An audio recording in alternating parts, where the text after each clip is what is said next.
সম্প্রতি জাজ মাল্টিমিডিয়া ও কলকাতার এসকে মুভিজের যৌথ প্রযোজনার ছবি নবাব এর একটি গান সোশ্যাল মিডিয়া ইউটিউবে প্রকাশিত হয়েছে। গানটি কলকাতা ও বাংলাদেশের দর্শকদের মধ্যে বেশ আলোচিত হচ্ছে। গানে হিন্দি শব্দের অনুপ্রবেশে ক্ষোভ প্রকাশ করেছেন এদেশের দর্শক শ্রেণী, তেমনি শাকিব খানের নাচে মুগ্ধও হয়েছেন দর্শকেরা।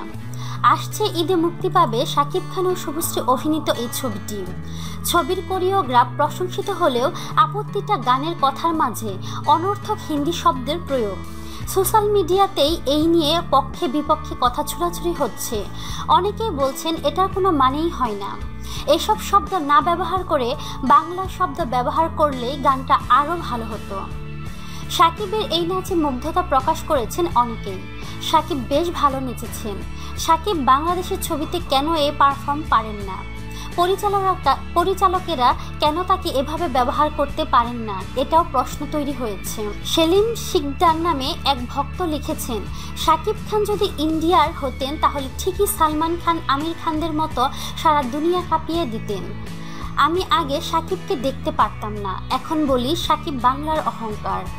নাজমুস মিমো নামের একজন লিখেছেন, অভূতপূর্ব অসাধারণ, বিশেষ করে শাকিব খান এর নাচ, লুক, এক্সপ্রেশন।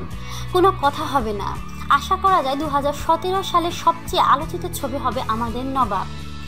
রোকেয়া আহসান নামের একজন মন্তব্য করেছেন, সবই ঠিক ছিল, কিন্তু বাংলা গানের ভেতর অহেতুক হিন্দু শব্দটা কেন প্রবেশ করানো হলো? শুরুতে নবাব সিনেমার নাম হয়েছিল ভ্যালেন্টাইন ডে। ছবির গল্পে শাকিব খানের চরিত্রের নাম নবাবের নামেই পরে সিনেমার নাম রাখা হয়।